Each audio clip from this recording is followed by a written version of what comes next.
अहमद खान, क्या बात है? मैं देख रहा हूँ कि तुम आजकल बहुत बेअक्ल रहते हो। किस चीज़ की तुम्हें नज़र लग गई है? क्या हो गया है मेरे मित्र को? क्या तुम मुझे अपने मन का हाल नहीं बताओगे? तरबीनी जी, मैं इस यकसानी से उकता गया हूँ और कुछ दिनों तफरीह की गरज से बाहर जाना चाहता हूँ। मैंने खूबसूरती से बात टालते हुए कहा। ना जाने क्यों मेरा दिल अब घूम फिरना चाहता था, पर कहाँ जाने का इरादा है। पहले मैं मुंबई जाऊंगा, अगर वहाँ दिल नहीं बहला तो वापस चला आऊंगा, वरना फिर कहीं और चला जाऊंगा। मैंने बदस्तूर संजीदगी से कहा। तो तरबीनी ने मुझे टटोलने की खातिर पूछा, तुम मुझसे नाराज होकर तो नहीं जा रहे? नहीं तरबीनी दास, तुम्हारे बहुत से एहसान हैं मुझ पर। कोई ऐसी बात नहीं, कोई अपने मित्र से भी नाराज होता है, बदगुमानी ना करो। तरबीनी देर तक मुझे समझाता रहा और टटोलता रहा, लेकिन मैंने अज़तराब को उस पर अय्या होने ना दिया। कुछ देर बाद वो जाने के लिए उठा तो मैंने इत्मीनान का सांस लिया, लेकिन तरबीनी दरवाजे पर जाकर रुका, फिर पलटकर मुझसे मुखातब हुआ। जमील अहमद खान, हर मामले में तुम्हारा दोस्त साबित हूँगा, मेरी मानो तो कहीं ना जाओ। यहाँ तुम्हारे दिल बहलाने के लिए बहुत कुछ है, और तुम जाना ही चाहते हो तो जो चाहो मुझसे मांग सकते हो। मैं तुम्हारी हर ख्वाहिश पूरी कर सकता हूँ, परंतु इनका के मामले में मैं तुम्हारा साझा मुमकिन नहीं। तरबीनी ने इनका का जिक्र छेड़कर एक बार फिर मुझे गुस्सा दिला दिया, लेकिन मैं खून के घूंट पी कर रह गया और उसकी बात टाल दी। तरबीनी के जाने के बाद मैंने मुलाजम से सामान गाड़ी पर रखने को कहा और कपड़े तब्दील करके आधे घंटे बाद स्टेशन के लिए रवाना हो गया। मैंने मुलाजम के जरिए रील में जो सीट बुक करवाई थी वो सिर्फ बम्बई की थी, लेकिन मैंने इरादा बदल दिया। बम्बई रुके बगैर मैंने अपना सफ़र जारी रखा। मेरी मंजिल करीब आती जा रही थी, मेरे खून की गर्दिश तेज हो गई थी। सफ़र मुझे बहुत अच्छा लग रहा था। ऐशो इशरत के इस माहौल में मुझे तन्हाई महसूस होने लगी। मैं सब कुछ होते हुए भी उदासी महसूस कर रहा था। अच्छा हुआ जो मैं वहां से चला आया। नरगिस के ख्याल ने बड़ी मकसदियत मेरी जिंदगी में पैदा कर दी थी, और मुझे महसूस हो रहा था कि मैं तन्हा नहीं हूँ। ट्रेन चल रही थी और मैं सोच रहा था, देखे नरगिस का रवैया मेरे साथ क्या होता है। वो अपने जमील को पहचानती भी है या नहीं, ना जाने वो किस हाल में हो, मुझसे बात भी करना गवारा करे या नहीं। काश मैं उसे दोबारा हासिल कर सकूं। नरगिस का शहर करीब आया तो बहुत सी यादें उभर आईं। यही है मेरी अजीबोगरीब सरगश्त का आगाज। मुझे हैरत अंगेज पुरस्कार वाक़यात से वास्ता पड़ा था। बहुत सी यादें इस कोचे से वाबस्ता थीं। मुझे अपना दोस्त राम दयाल याद आ गया, उसकी माँ जिसने सबसे पहले ढके छुपे अल्फाज में कहा था कि अगर मैं एक जॉब मुकम्मल कर लूँ तो इनका को अपने कब्जे में कर सकता हूँ। लेकिन अब वो देवी इस दुनिया में नहीं थी। अगर वो होती तो ज़रूर इनका को हासिल करने के लिए वो जॉब दरियाफ्त करता और इनका को हमेशा के लिए अपना लेता। काश वो जिंदा हो जाती। गाड़ी स्टेशन पर ठहर चुकी थी। कुल्ली की आवाज़ ने मुझे चौंका दिया। मेरी मंजिल आ चुकी थी। मैं कुल्ली के जरिए अपना असबाब लेकर स्टेशन से बाहर आया। मेरे जाने पहचाने इस शहर के दरो दीवार बहुत अजीब लग रहे थे। मेरा दिल धड़क रहा था। न जाने क्यों स्टेशन पर कदम रखते ही मैंने अपने अंदर बेपनाह अज़म महसूस किया। एक नई तवानाई का एहसास मेरे जिस्म में जान गुज़ीन हुआ। स्टेशन से बाहर आकर मैंने एक टैक्सी पकड़ी और नरगिस के घर की सिमत रवाना हो गया। किसी होटल में क़याम करने से पहले मैं अपनी महबूब नरगिस के आशियाने का तवाफ करना चाहता था। शायद इस तरह मुझे उसकी कोई झलक नजर आ जाती। जैसे जैसे नरगिस का मकान करीब आता जा रहा था, मुझे अपने जज्बात पर काबू रखना मुश्किल हो चुका था। फिर सामने उसकी कोठी नजर आने लगी। सामने नरगिस की कोठी नजर आई तो मुझे अपने जज्बात पर काबू पाना मुश्किल हो गया। मैंने टैक्सी को नरगिस की कोठी से थोड़े फासले पर रुकवाया, फिर ड्राइवर को इंतजार का कहकर नरगिस के कूचे की सिमत कदम उठाने लगा। मेरा दिल चाहता था कि उड़कर नरगिस के पास पहुंच जाऊं और उसे अपने सीने में समो कर दुनिया के तमाम दुखों को भूल जाऊं, मैं नरगिस में डूब जाऊं। कोठी के बड़े फाटक के करीब पहुंचकर मैं रुका। मैंने अंदर निगाह डाली तो मेरा दिल खुशी से झूम उठा। नरगिस लान में मेरी नज़रों के सामने एक आराम कुर्सी पर बैठी चाय पी रही थी और वो तन्हा थी। मैंने उसे बगौर देखा तो मेरे दिल को धचका लगा। नरगिस किसी खसां ज़दा दरख्त की मानद उजड़ी उजड़ी और बदहवास नजर आ रही थी। मैं महू हैरत खड़ा उसे देखता रहा। मेरा दिल चाहा कि उसे आवाज़ दूं, लेकिन मेरी हिम्मत ना पड़ी। मैं उसे अपनी तरफ मतवज्जा करने के बारे में सोच ही रहा था कि उसकी नज़रें मेरी तरफ उठ गईं।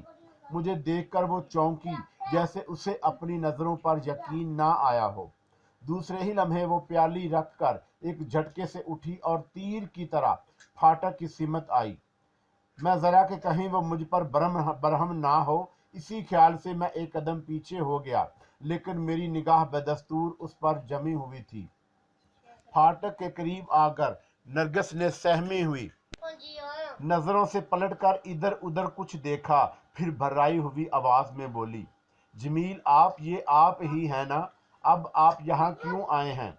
मैंने हकलाते हुए कहा, हाँ, ये मैं जमील हूँ, तुम्हारा बदनसीब शोहर। तुम्हें एक नज़र देखना चाहता था।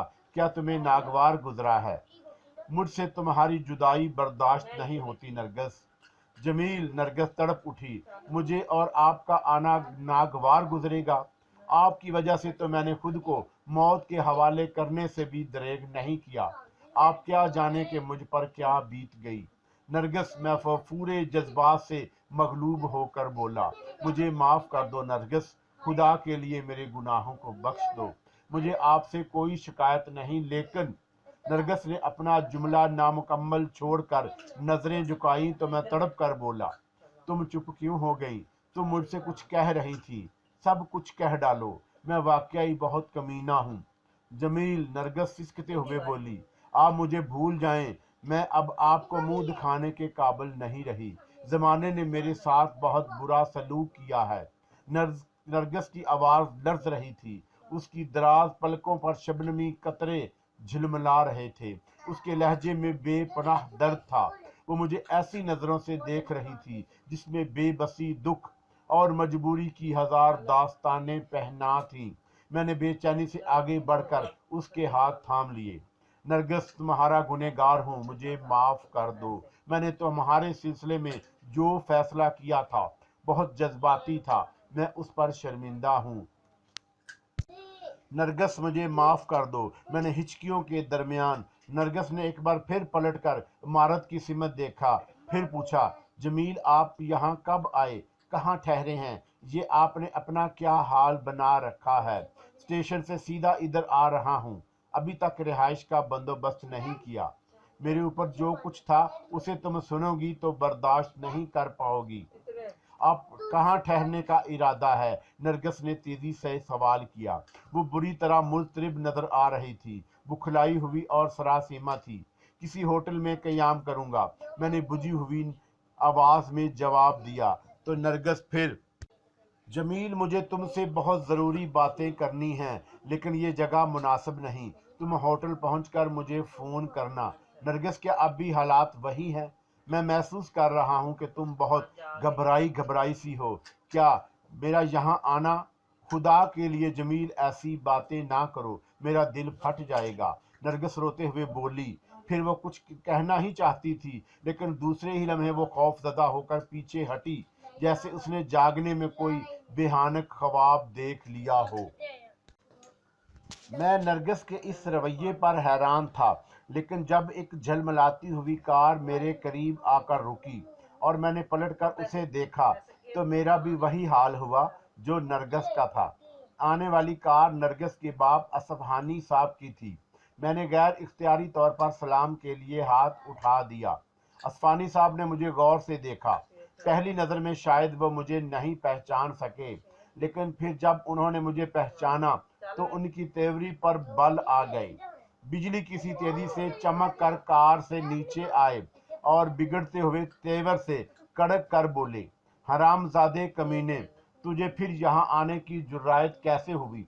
इसी वक्त अपनी मनहूस सूरत लेकर मेरी नज़रों से दूर हो जा, और अगर फिर कभी तूने इधर का रुख किया तो खाल उधेड़ डालूंगा।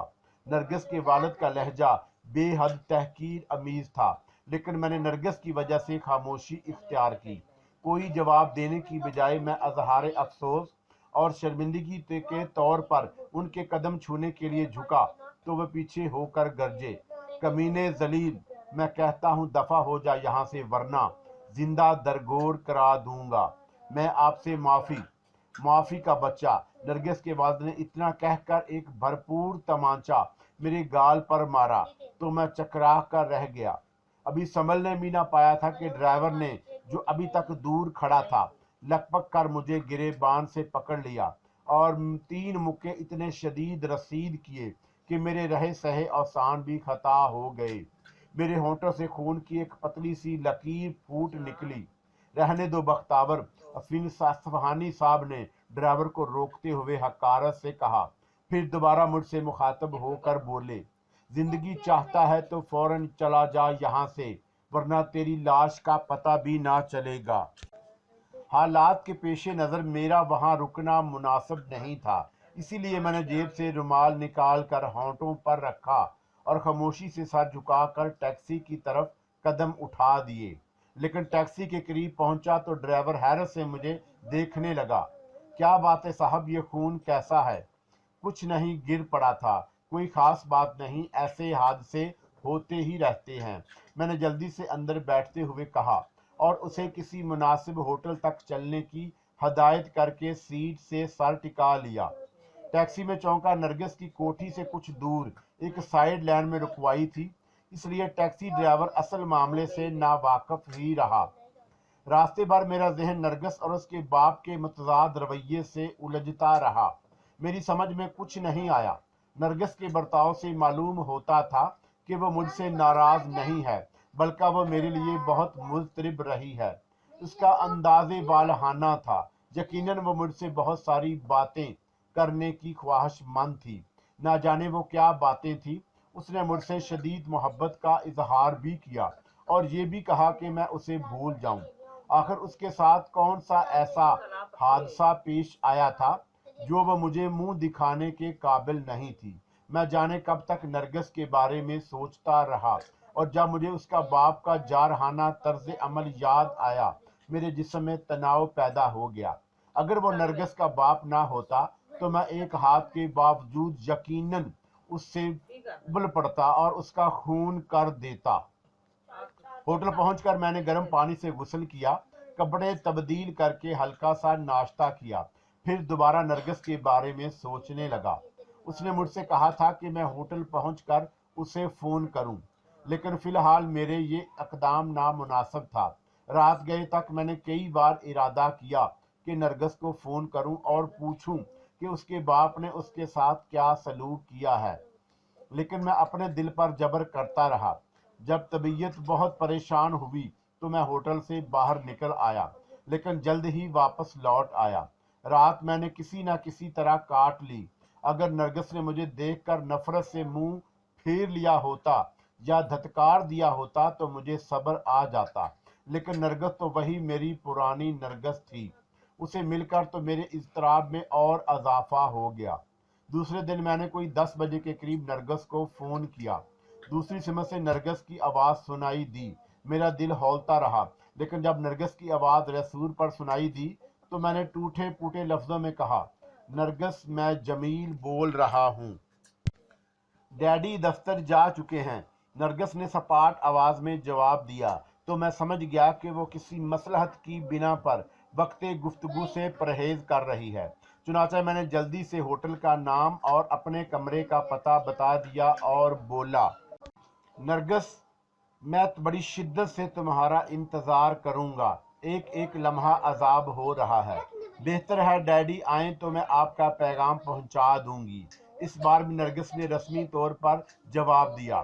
मैंने रसूल बड़ी बेदिली से क्रेडल पर रखा और कमरे में टहलने लगा। मुझे यकीन था कि नरगिस या तो फ़ोन करेगी या मौका निकाल कर मुझसे मिलने ज़रूर आएगी। इंतज़ार की शिद्दत ने मुझे आदमू कर दिया।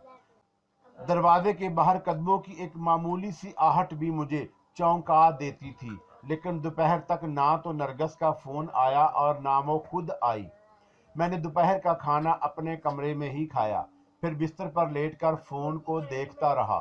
मेरा जहन मुअत्तल हो गया, इसलिए कुछ देर बाद मेरी आंख लग गई। दोबारा जागा तो शाम हो चुकी थी। मेरे सर में हल्का हल्का दर्द हो रहा था।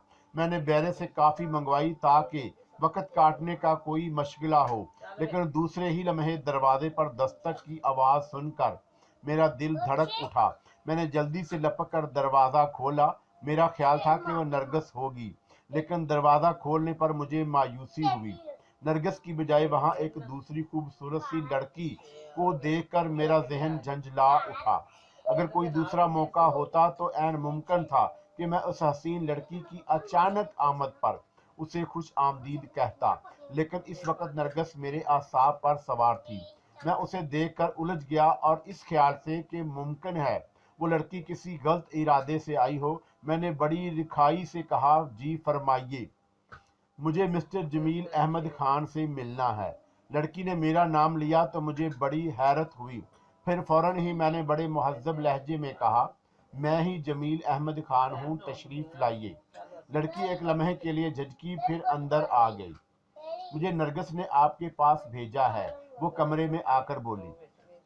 नरगस ने, मैंने तअज्जुब से पूछा, मगर वो खुद क्यों नहीं आई?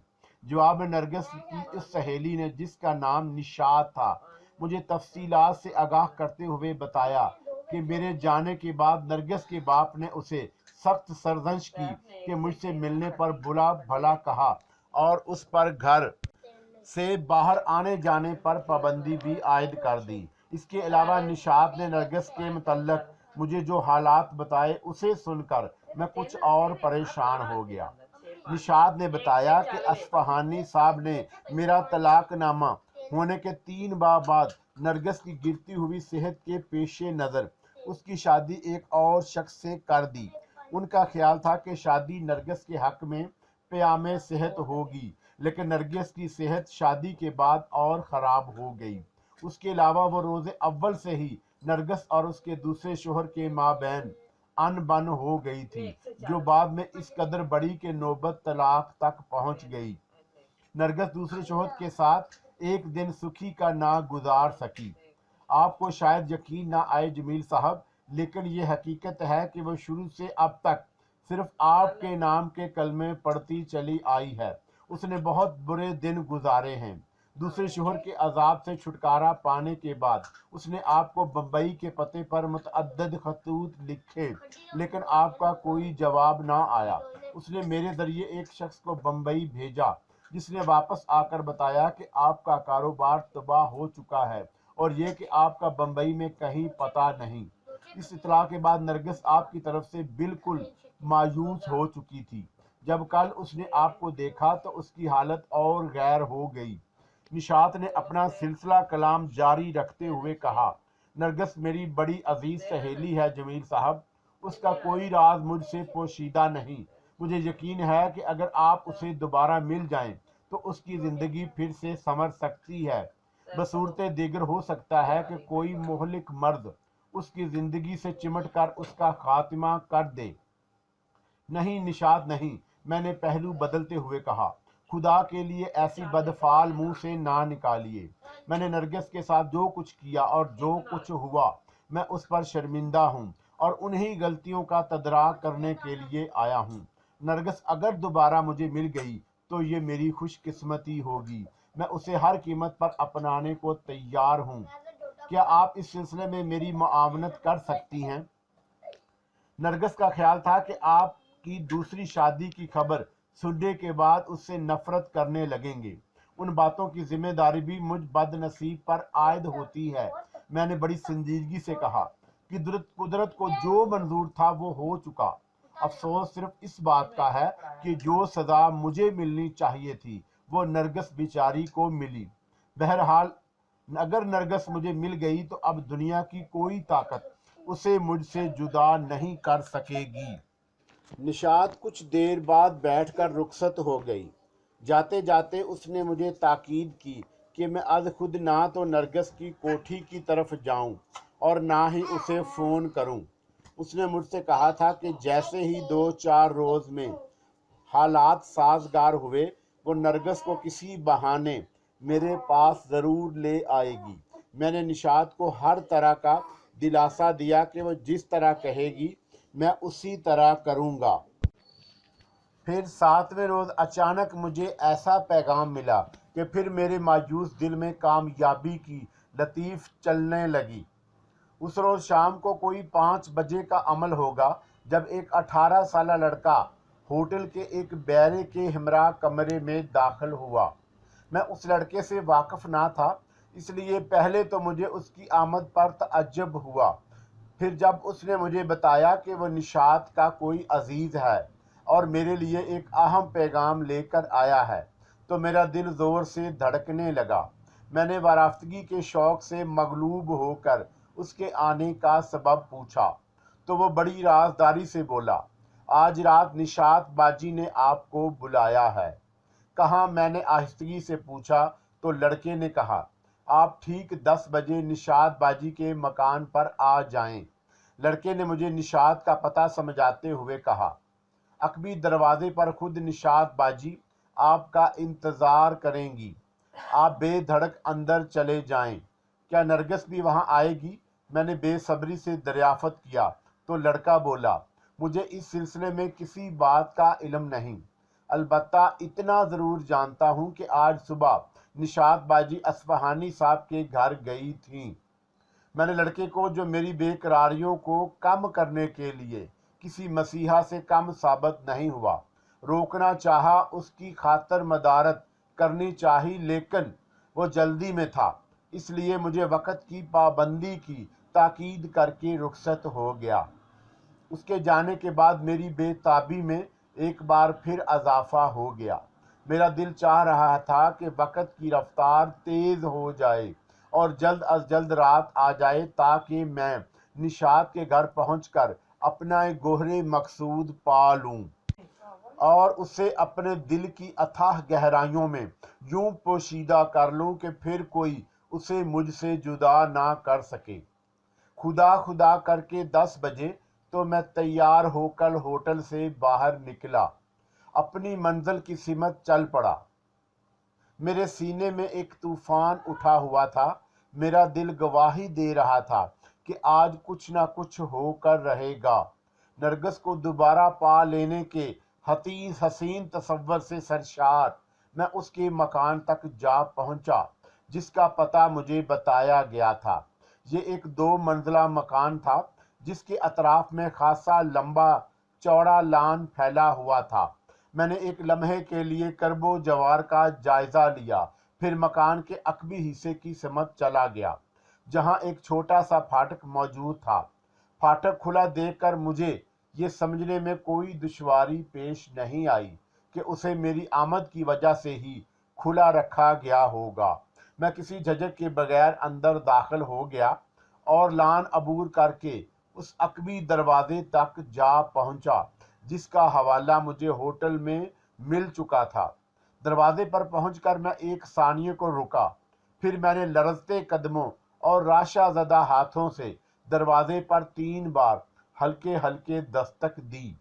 مجھے یقین تھا کہ نشاط طے شدہ پروگرام کے تحت قریب ہی کہیں موجود ہوگی اور دستک کی آواز سن کر فوراً مجھے خوش آمدید کہنے آئے گی۔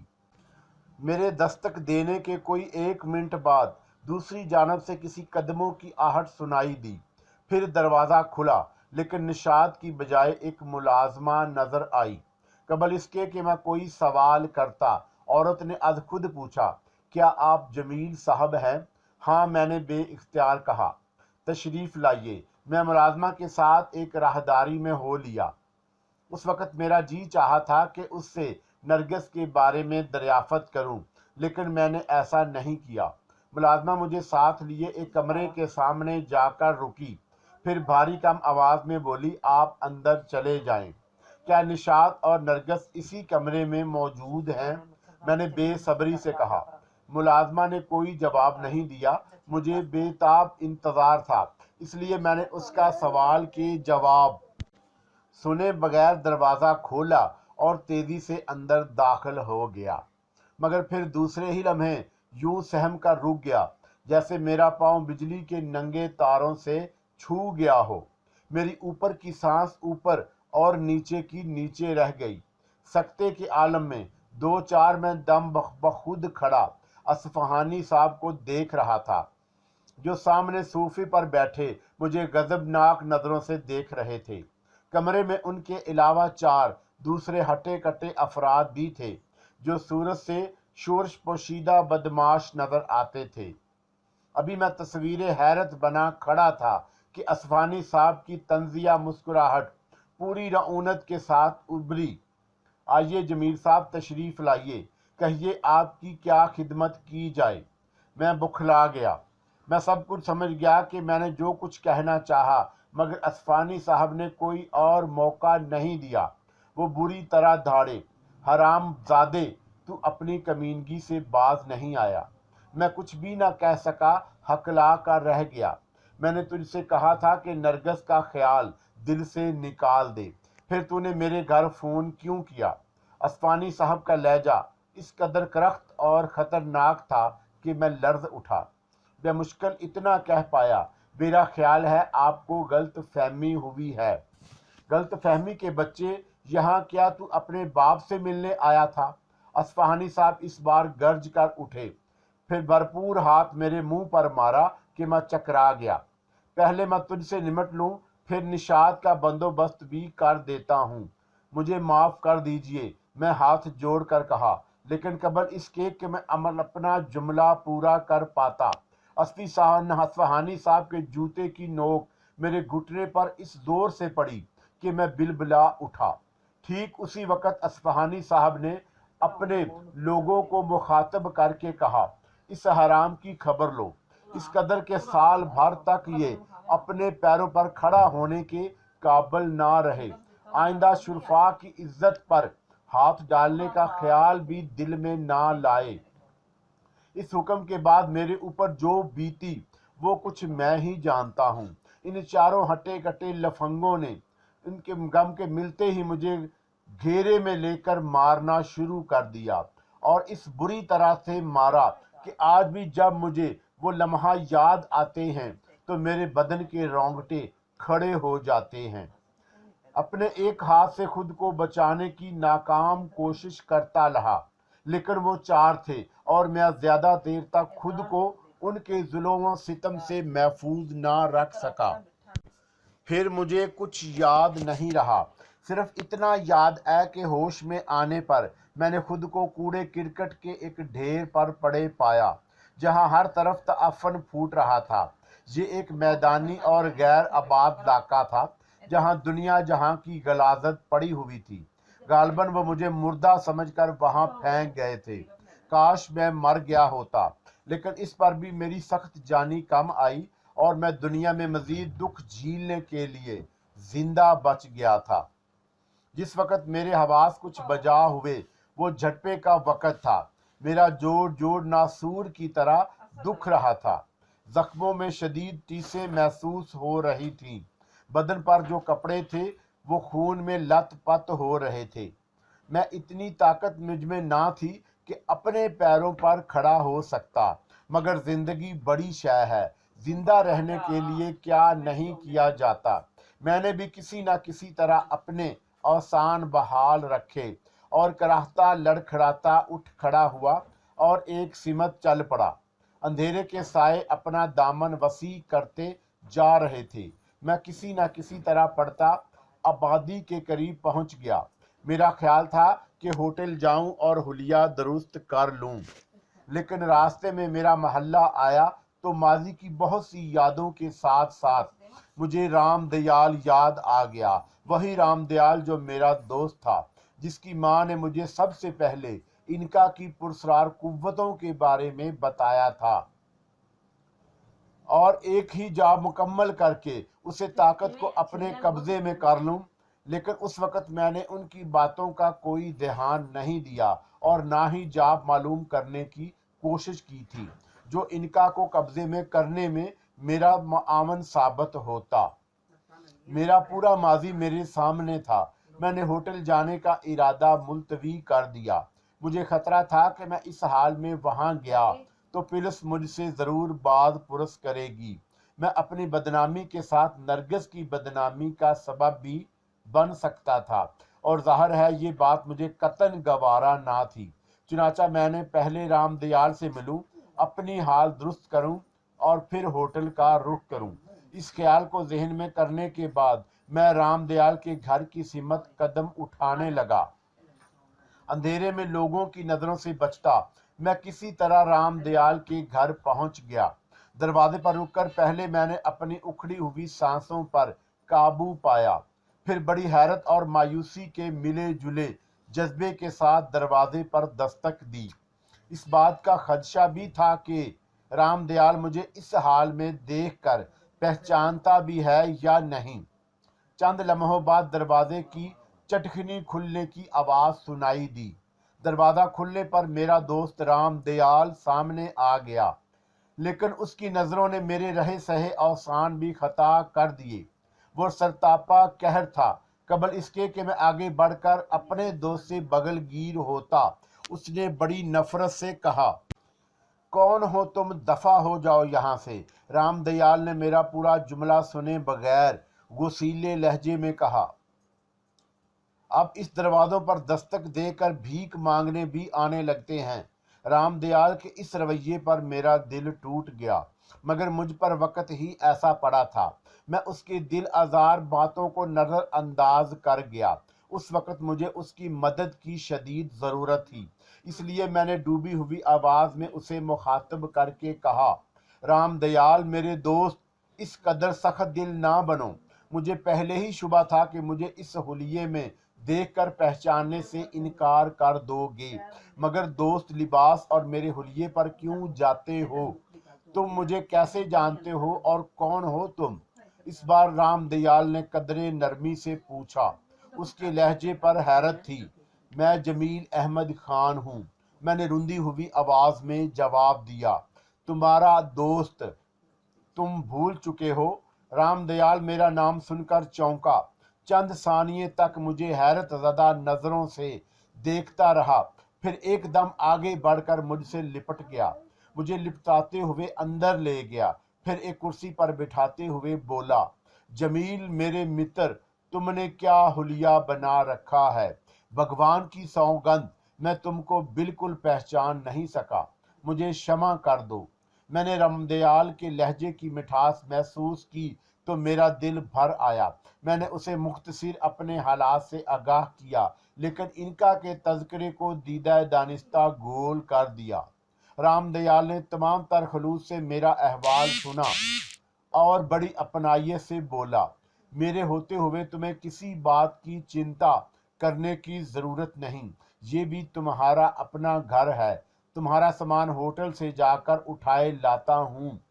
मेरे पास राम दयाल के मशवरे पर अमल के सिवा कोई और चारा ना था। राम दयाल ने अपनी बीवी से मेरा तारुफ कराया, फिर मेरे कपड़े तब्दील कराए और खाना वगैरह खिलाकर होटल चला गया। उसकी गैर मौजूदगी में श्यामा मेरे पास रही और हत्तल मकाम मेरी दिलजोई करती रही। 1 घंटे बाद राम दयाल वापस आया तो एक डॉक्टर उसके साथ ना, जिसने मेरे जख्म धोए और ज़रूरी दवाएं लिख कर चला गया। उसके जाने के बाद जब मैंने राम दयाल से होटल के बारे में दरियाफ़त किया तो उसने मुझे बताया कि होटल से मेरे कमरे का ताला तोड़कर मेरा सामान भी चोरी कर लिया गया था। राम दयाल का मशवरा था कि मैं इस वाक़े की इतला पुलिस को करूं और असफहानी साहब के मामले में रिपोर्ट दर्ज कराऊं, लेकिन मैंने ऐसा करने से इनकार कर दिया। नरगिस की बदनामी मुझे किसी तौर पर मंजूर नहीं थी। तकरीबन 15 रोज तक मैं बिस्तर से लगा पड़ा रहा। इस अरसे में राम दयाल और श्यामा ने मेरी तीमारदारी में कोई दकीका फरोज गुजाश्त नहीं किया। जब मेरी हालत संभली तो एक रोज़ मैंने राम दयाल से बातों बातों में इनका का तज़करा छेड़ दिया। राम दयाल ने मेरी बातें सुनी तो सपाट लहजे में बोली, माता जी को पिंडत पुजारियों से मिलने जुलने का शौक दीवानगी की हद तक था, लेकिन मैंने कभी इन मामलात में कोई दिलचस्पी नहीं ली। जब मिनश खुद अपने पैरों पर खड़ा होने की शक्ति रखता हो तो फजूलियात में उसे नहीं उलझना चाहिए। मुझे खुद पहले इन बातों पर एतकाद नहीं था, लेकिन अब मैं चाहता हूँ कि इन पिंडत और पुजारियों से मिलूं जो तुम्हारे स्वर्गवासी माता जी के पास आते जाते थे। हो सकता है कि वो मेरी परेशानियों का कोई हल बता दें। मैंने उसे टटोलने के लिए कहा, क्या तुम इस सिलसिले में मेरी कोई रहनुमाई कर सकते हो? कोई ज्ञानी देहानी पिंडत तुम्हारी नज़र में है जो मेरी सहायता कर सके? मुझे नहीं मालूम कि वो पिंडत और पुजारी माता जी के मरने के बाद कहाँ गुम हो गए, जो उनकी जिंदगी में दिन रात यहाँ धरना जमाए रहते थे। अलबत्ता एक पुजारी ऐसा ज़रूर है जिसका पता मुझे मालूम है। अगर चाहो तो इससे मिल लो। वैसे मुझे इन चीज़ों से कोई दिलचस्पी नहीं। मुझे अपने कुव्वते बाजू पर बड़ा एतमाद है। मैंने राम दयाली से इस पुजारी का पता मालूम किया और अगले रोज उसके घर पर जा पहुंचा। मुलाकात के दौरान मैंने उससे अपने मतलब की बात मालूम करना चाही, लेकिन मुझे मायूसी हुई। मगर ये ज़रूर हुआ कि उस पुजारी के ज़रिए मुझे उन दूसरे पिंडतों पुजारियों का पता मिल गया जो राम दयाल की माँ से मिला करते थे। मैं उन सब से भी मिला, लेकिन इनका के सिलसिले में उन्हें कुछ इल्म ना था। मेरे इन पुजारियों की नामों की जो फहरिस्त थी, उनमें से एक पुजारी मुझे ना मिल सका, इसलिए वो तीर्थ यात्रा के लिए गया हुआ था। हर चंद के मैं मायूस हो चुका था और मेरा ख्याल था कि वापस पुणे जाऊं, लेकिन इस उम्मीद पर कि शायद वो पुजारी मेरी कोई मदद कर सके, मैं राम दयाल के यहाँ टिका रहा। खुद राम दयाल भी मुझे जाने की इजाज़त देने पर किसी तरह तैयार ना था। श्यामा का इसरार भी यही था कि मैं कुछ दिन और रुकूं, लिहाजा मैंने इसरार नहीं किया। राम दयाल के यहाँ रहते हुए मुझे 1 माह गुजर गया। इस अरसे में मुतअद्दिद बार मैं उस पुजारी के घर गया, लेकिन हर बार उस पड़ोसियों से यही मालूम हुआ कि वो अभी तीर्थ यात्रा से वापस नहीं आया। मैं अब सिर्फ ये चाहता था कि किसी तरह किसी महान पुजारी से मिलकर अपनी नरगिस को पाने और अपनी बिगड़ी को बनाने की कोई सूरत पैदा कर सकूं। मैंने अपनी जैसी हर कोशिश की थी, लेकिन मुझे हर मामले पर मायूसी हुई। अब कोई गैर मामूली ताकत ही मेरे बिगड़े काम बना सकती थी। मैं चौंका अरसे से अजीबो गरीब हालात से दो चार रहा था, इसलिए बहुत ज़्यादा तोहम परस्त और बुज़दिल हो गया था। मैं शदीद मायूसी का शिकार था। अब मेरा दिल इस शहर में रहने से उचाट होता जा रहा था। मुझे हर लम्हे यही ख्याल सताता रहा कि ना जाने नरगिस गरीब पर क्या गुजरी होगी। अस्फहानी साहब ने जो मुझे मरवा डालने के दरपे थे, यकीनन नरगिस पर कौन से जुल्म ना तोड़े होंगे। ऐसे मायूस कुन हालात के पेश नज़र मैंने फैसला कर लिया कि किसी दिन खामोशी से राम दयाल या श्यामा से कुछ कहे बगैर वहां से चला जाऊंगा। इस अरसे में जब एक रोज मैं आखिरी पुजारी से मिलने उसके मकान पर गया तो वहां बैरूनी दरवाजे पर ताले को मौजूद ना पाकर मुझे यही गुमान हुआ कि मेरा मतलूबा पुजारी यात्रा से वापस आ चुका है। मेरा गुमान गलत साबित नहीं हुआ। सिर्फ यही नहीं, जब मैंने उसकी शक्ल भी देखी तो हैरत से मेरा मुंह खुले का खुला रह गया। ये पुजारी वही पिंडत बद्री नारायण था जिसने शिवचरण को मारने के सिलसिले में मेरी मदद की थी। मुझे अपने दरवाजे पर खड़ा देखकर बद्री नारायण मैंने खेत अंदाज में मुस्कुराया, फिर मुझे हाथ थाम कर अंदर ले गया और एक तख्त पर बैठने का इशारा करते हुए बोला, जमील अहमद खान, मुझे विश्वास था कि तुम ज़रूर मुझसे मिलोगे।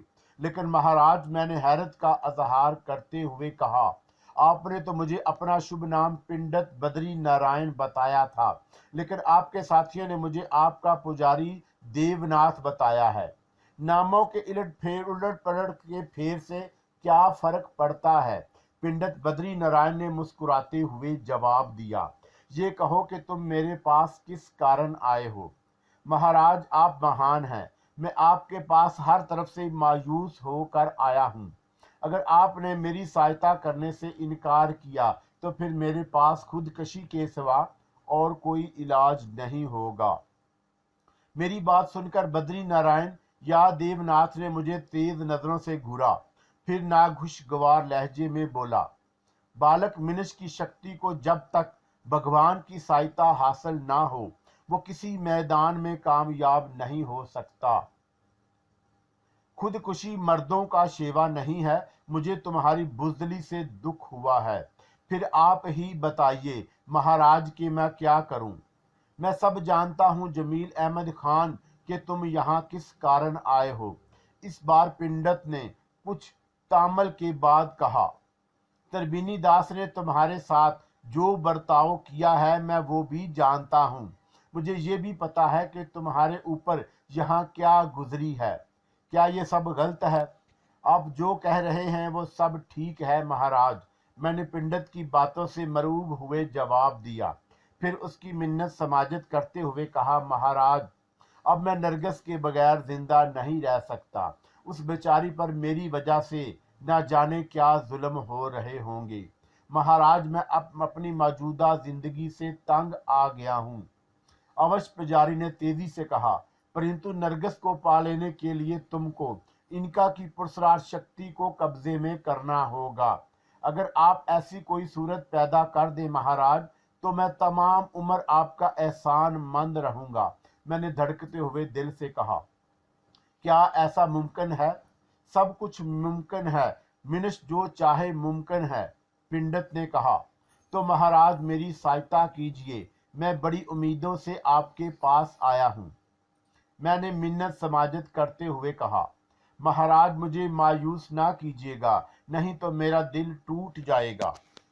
Come and fly away with me. Come and fly away with me.